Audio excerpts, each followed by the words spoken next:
I have had a tough journey in my life where I have done a lot of right in my perception, received a lot of wrong in my perception. So today where I stand, looking back, I really feel जो हमारे mummy papa हमें सिखाते थे या school सिखाता था moral science lesson या हमें सिखाया जाता था कि आप अच्छा करोगे आपके साथ अच्छा होगा. I don't think it really works. We are born unfulfilled, aren't we? We do experience a certain hollowness, a lack of wholeness within. Something is amiss, something is not right. This fellow will enter my life and make it blossom. The other fellow could not make his own life blossom. How will he help you? Do we actually list down all that we expect from the other and get his signature? The fact is, if you were to honestly list down what you are secretly desiring from the other, the relationship would be aborted right in the beginning. This fellow will enter my life and make it blossom. Nobody can make your life blossom. Only your own understanding can help you. The other fellow could not make his own life blossom. How will he help you? His love is another name for brutal desire. It was this song, I love the shape of you. And when you're out of shape, then you come to Acharya Prashant. Talking of lovelessness in life. Namaste. I'm very grateful Welcome. to be here. Nice to see you today.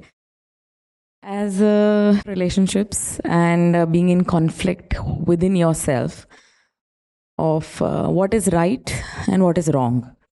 So usually when I talk these days, I feel there's nothing right or wrong. It's a perception of an individual, how he or she sees a given situation. I have had a tough journey in my life where I have done a lot of right in my perception, received a lot of wrong in my perception. So today where I stand, looking back, I really feel जो हमारे mummy papa हमें सिखाते थे या school सिखाता था moral science lesson या हमें सिखाया जाता था कि आप अच्छा करोगे आपके साथ अच्छा होगा. I don't think it really works. It doesn't. I'm at a stage where I really doubt this does not work. So today I feel that everybody's purpose is different. I heard the word journey is different. Their pace is different. So in relationships, there are two people. It can be mother, father, it can be brother, sister, it can be husband, wife, it can be anyone. There are two people walking at their own pace. One thinks differently, the other one thinks differently. How do you come at a common standpoint without saying right or wrong, without looking at the other person in a manner that he or she is any less or more, and treating the other person equal, fulfilling each other, as we call it, filling each other's bucket, and living a purposeful life and getting along. In a mediocre level, we all cannot be you, for example, right? We all can be behind you maybe, and that's why we are here and you're there. How do we live a life which is just fine, That is my question to you. Thank you. Why be related to anybody at all? Because we are social people. No, that means nothing. What do you mean by we are social people? Get to the root of this. Why to be related to anybody? Why? Because we are, in one way or the other. We live under the same roof. We live with... Why do you live under the same roof? That's the question. Because we are born together maybe as siblings, or we are... That's how Even if we you have are been. born together as siblings, you do take your separate routes. Why should one be related at all? See, typically, when we are in this domain, we are either talking of parent-child relationship or one's relationship with the spouse. Why is one related at all? Here is the human being, right? All questions are from the human being. All suffering belongs to the human being.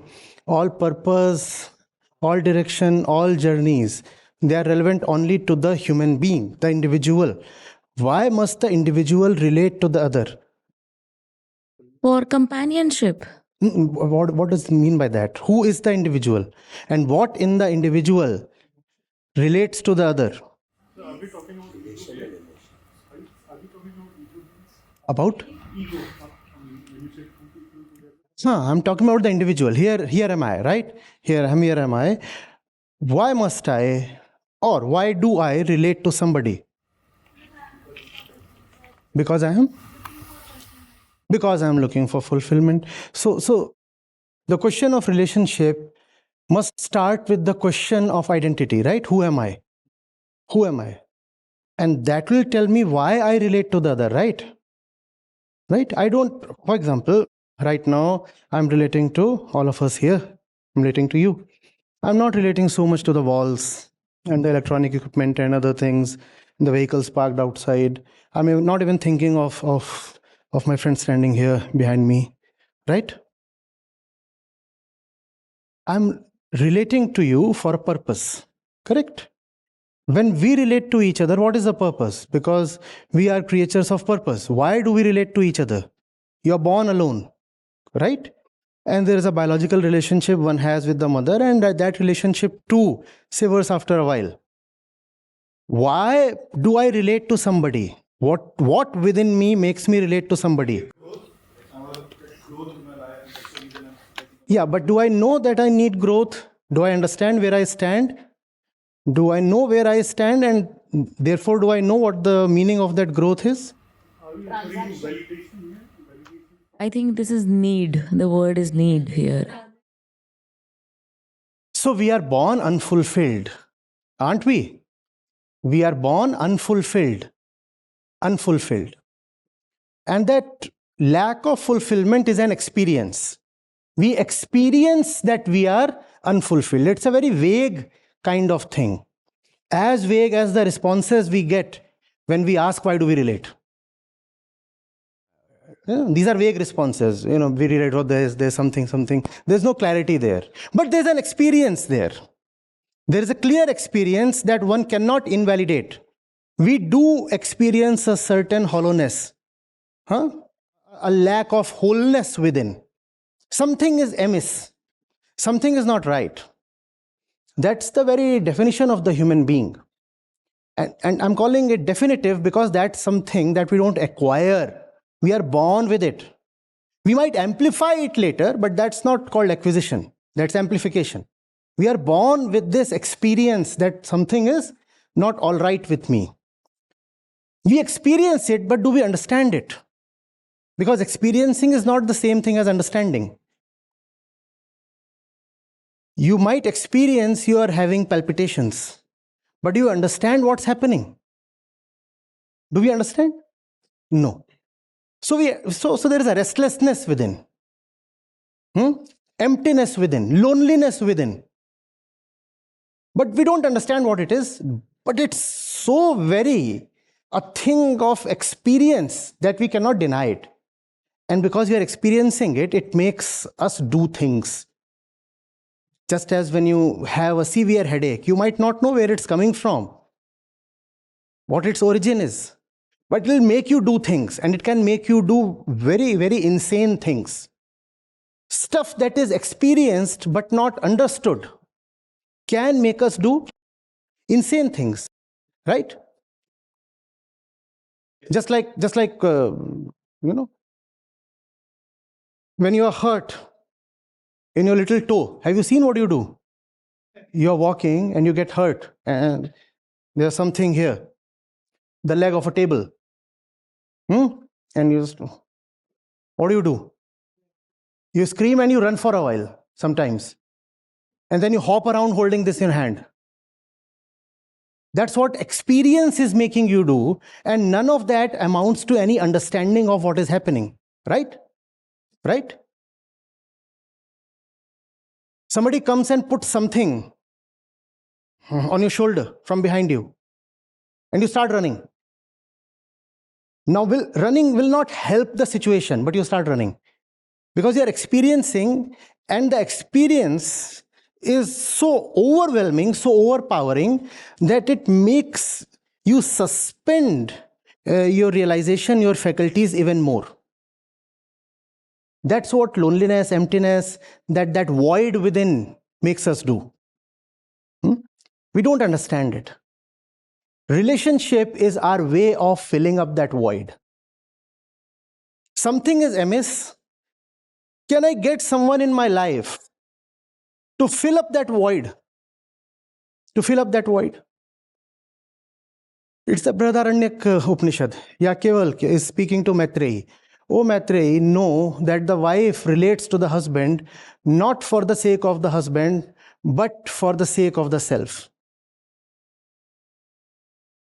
All relationships, the wise ones have told us, are for our own sake. What's worse is that we do not know where our sake lies. We experience, but we do not understand. So we do not know where our real self-interests lie. So what do? We do anything in random. When you do not know what you must do, you often start doing what everybody else is doing. That includes relating as well. And it's so prevalent that we don't even feel like asking, why the hell am I doing this? Sometimes the body becomes overpowering, the physical needs, and sometimes the society overwhelms you. And then you start relating and doing things like staying under one roof and sleeping on the same bed, without ever asking yourself, why the hell am I doing this? Not that we want to denounce that or condemn that. We just want to understand that. And that behavior arising out of an experience of hollowness, without any understanding of hollowness, that same behavior is reflected in our relationships with the entire universe. Why do you need one more pair of shoes? That too is a relationship. Why do you watch that particular comedy show? That too is a relationship. Why do you espouse that particular ideology? Why do you vote for that party? That too is a relationship. We do not understand. But we operate on the basis of a vague feeling. I have a vague feeling, and that feeling is making me run. That feeling is making me run. That's our nemesis. Are you getting it? Why must I relate to the other? And then there are those, like the gentleman Rishi I quoted, Yagyavalkya, they too relate. He was a married sage. They too relate. But they do not relate from the point of their inner void. They relate because they are already fulfilled. And because they are already fulfilled, so now they can operate in one of two ways. One, they can play around. I don't have anything to gain. I can just run around. Do you two want to run with me? Let's have fun. We won't gain anything from this. I'm not here to own your body or your emotions or your loyalty. The two of us are together just to have some fun. So that's one way in which nothing is expected from the other because you are already complete in an inner way. And the other way is that of sharing, giving. I'm all right. And I relate with you to share something that I have because I see that you are much the same being as I am. In terms of potential, there is no difference between you and me. So I relate to you. To share. Share not so that you can give me something, but because it becomes your nature to share. You have it, so you're sharing it. These are the only two healthy ways of relating to the other. Only two healthy ways. And in both of these ways, there is the nishkamta that Bhagavad Gita talks of. A lack of self-interest. We are together. Why? Well, we never thought of that. And that's beautiful. That's beautiful. We never thought of that because there is no self-interest involved here. It's just good fun being with this person. We are not here to bind each other and cage each other. We are just with each other. That justness, that's one of the most beautiful things in relationship. Justness. And the other thing is when you are there to radiate, to distribute, to share, to uplift, to help.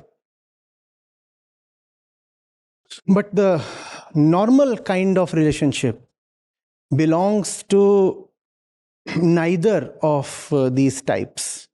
The normal relationship is transactional. I am with you because I think there are certain things I can get from you, and there are certain things I can trade with you. So in my perception, you use the word perception many times. So in my perception, I think that's a fair deal. I'm expecting certain things from you. You keep your side of the deal. And in return, these are the things that I'll provide you. That's my side. And I think that puts us as equals. No, that's not something that he might be expecting. The fact is, in a relationship, what we expect from the other can never materialize. Because somebody said we have a God-sized hole in our heart. The size of hole in the heart, enormous.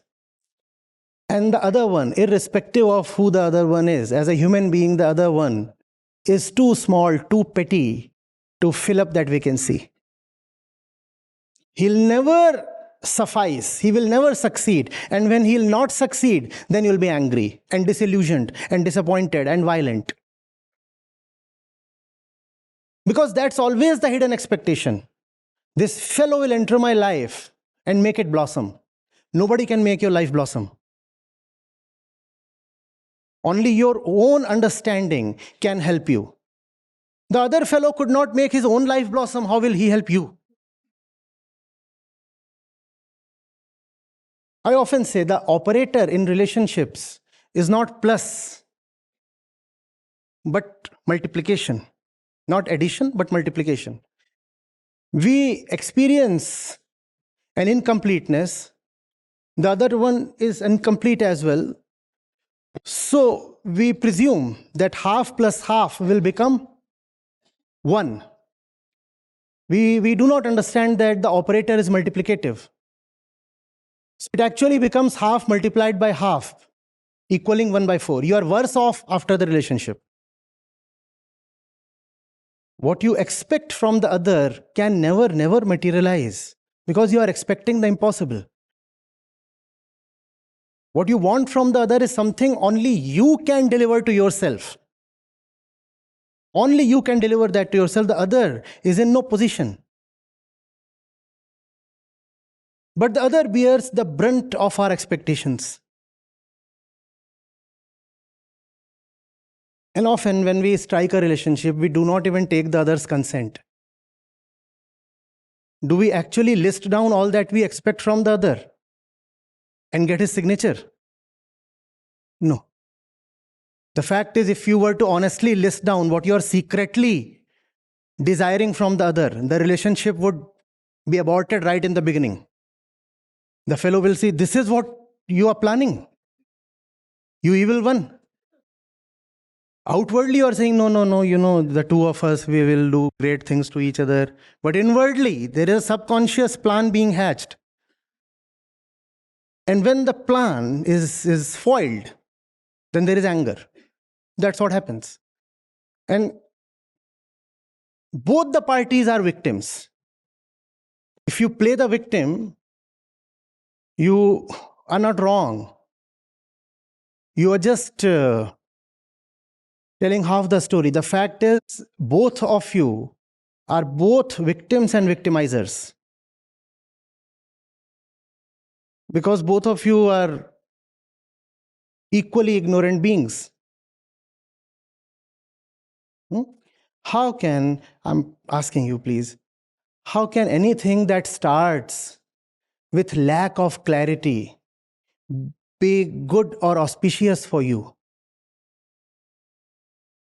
It does not just start from a point of lack of clarity. All its duration, it runs its course in ignorance and vagueness.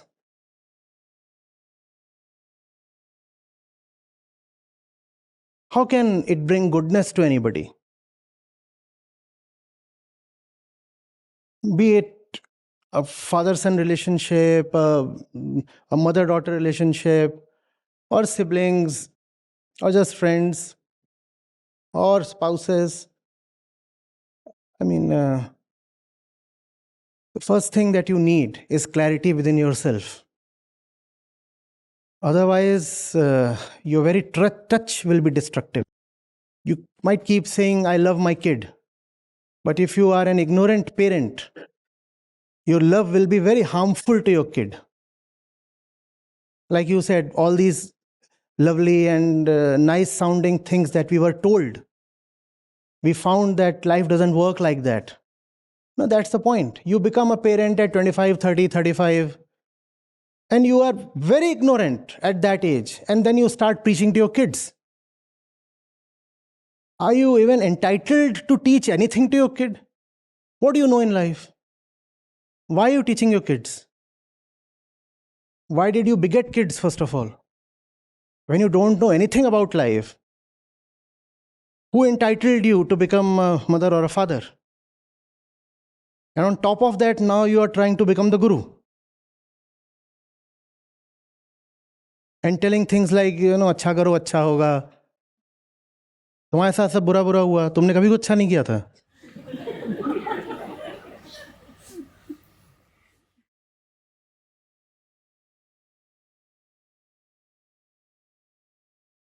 It's bad if it disappoints us, and but the fundamental thing is knowing yourself. If you do not know yourself, there is no way your relationship with anybody or anything or a thought or ideology or history or future will ever be healthy. It is not going to be possible.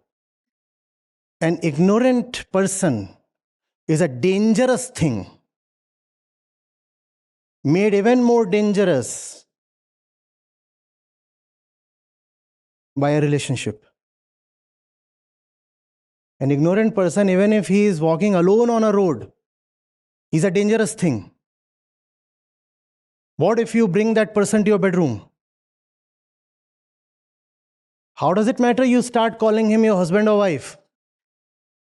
He has remained equally ignorant. Or does wedding change things so much? It doesn't. Very stupidly you can go round and round the fire. How will that change anything within?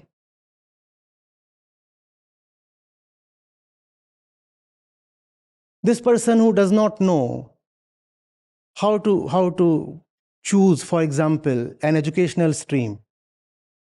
This person does not know how to choose a leader to look up to or follow. How will this person choose a partner to spend life with? I'm asking you, please tell me. He does not know how to make choices because he does not know the person who is making the choice. He does not know himself, therefore he does not know what is good for him or her. And this person makes a de facto irreversible choice and says, no, no, no, no.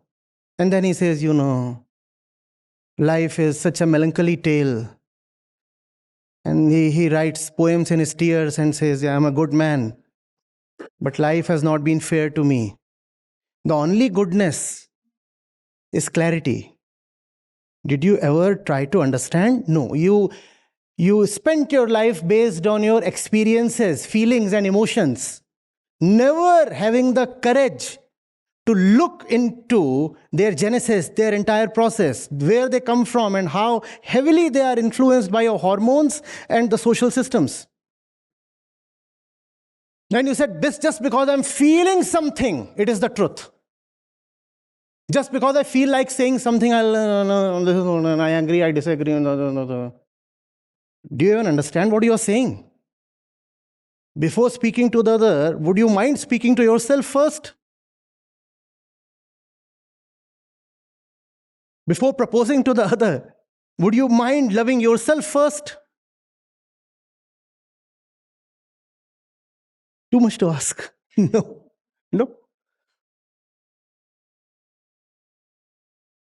I love you all. I love chicken as well. That's the quality of our love. I love you. It's such a dangerous statement. Just 2 minutes back, I heard him saying, I love mutton. And now he's saying, I love you. Run. Run, run, run. His love is another name for brutal desire. No? It was this song, I love the shape of you.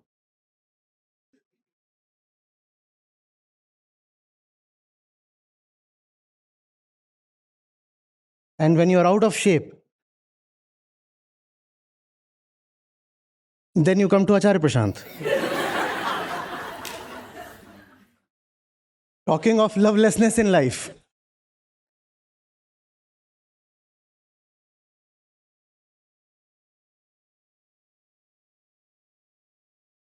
You have allowed me to hurt you, no?